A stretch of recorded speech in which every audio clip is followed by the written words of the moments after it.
Here's the fun thing. Let's do the Rogue topic. So obviously Rogue, by results, is the best team in the league. I'll even say I have to now change that sentence. Before I was hitting, I'm like, yeah, they played the bad team. Now they played the good teams and beat them as well. Like at this point, we just have to give it up to them. Again, no one can know how they're doing playoffs. They've still got some flaws. I'm sure we'll get into them now. But you just look at the team. This is a team you can say now, if I'm talking about the flaws of the other one, they have a completely coherent identity. They seem to know what they want to play. They've got their fucking picks down, and the best players on the team are playing really well right now.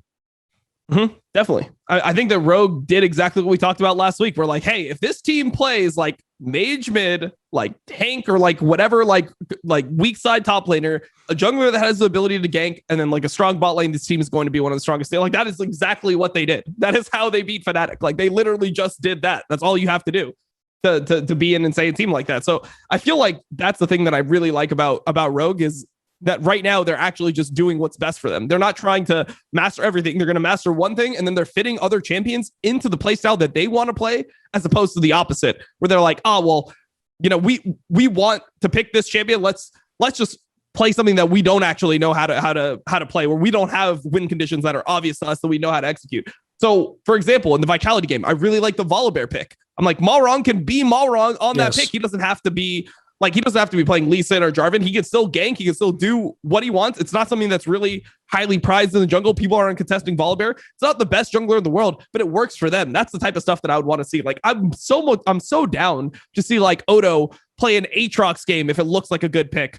Then watch him have to play like Fiora or something like that, where it's just not an Odo champion. So obviously these players are going to fucking hate hearing this shit. Like if I call Odo tomorrow and I'm like, yo, dude, like, by the way, like, just stop trying to play like carry tops. Like you just can't. They'll be fucking pissed. But how much better is Odo when he's playing like Orin? How much better is he? People think I'm like trolling when I say that. Like, I actually mean it as a term of affection. He is the best at taking a beating on the champions that aren't the carry champion. He's fucking unbelievable. Basically, if people don't get it, he's like mastered the whole mindset. I've been somewhere. Listen, I take any.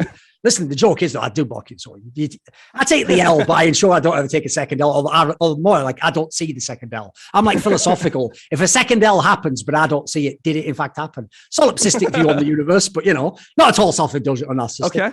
What I would say is this. Perfect. This is where people also, I'll tie it into our perks analogy about the stock going down.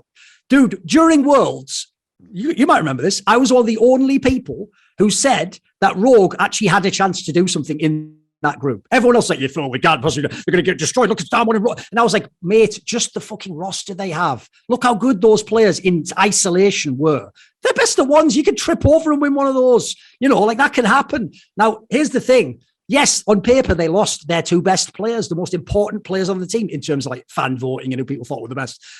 I hope people now realize how good some of those other players were, including Odoamne, because another player, dude, if you think the perks one's bad, people do this with Odoamne every single year of his career. They're just like, I'm out on him. He's trashed now. It's like, mate, at what he does, he's still one of the absolute best. And that style that you're talking about, that's his fucking bag. And when he gets in that bag, he's never going to be in a slump long, mate. He might have a week or two he doesn't do. He might lose a big game. I will say he's had a few playoff games he's choked. But you put him in just random regular season best of one, he's definitely going to get his shit back, of course. And he's in these games. People like him and Larson, they've maybe a little bit more limited playing style-wise, but when they're in their bag, they are some of the best. Yeah, I mean, I think the thing that you mentioned there is actually pretty interesting. The fact that Rogue were perceived to lose their two best players, right? Like Hansama and Inspired were supposed to be the two best players on that team, and somehow they look better. I mean, the thing is, it's what we talked about before we were on air with the show is like, how can you actually believe in Rogue to like win in playoffs until you see, like, it's so hard to actually believe they're not going to choke until you see them not choke.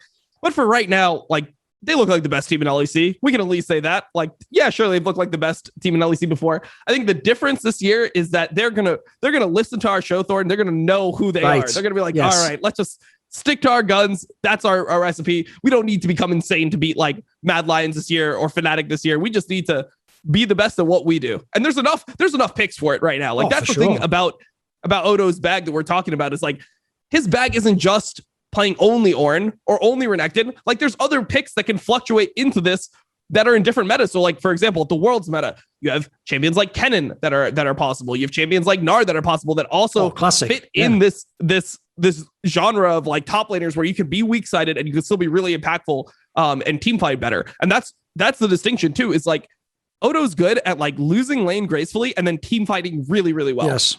And that's what all these champions do. So I wanted to see more of it. I like the angle that they took versus Vitality. I feel like that just showed that like when Vitality is playing what Vitality plays best right now and Rogue is playing what Rogue plays best right now, Rogue is a better team. We'll have to see if Vitality can actually up their level, but that's a good place to start if you're Rogue.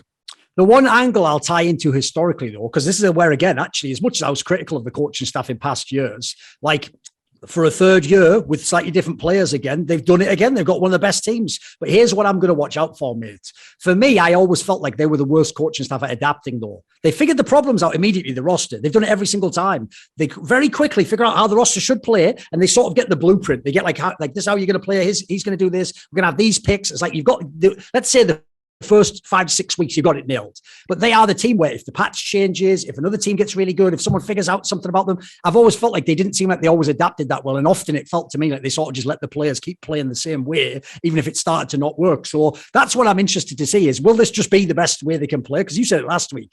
They looked like they were a meta-dependent team potentially in terms of the picks. Like if some picks go totally the other way, how will they survive? That's what I'm looking for as we go further through the split personally.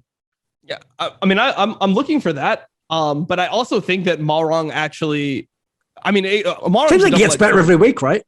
He's been looking really good. I'm worried about like that type of play style because I mean, when you're really volatile like that, you can have some real end games. Like you can ruin a couple games pretty fucking badly.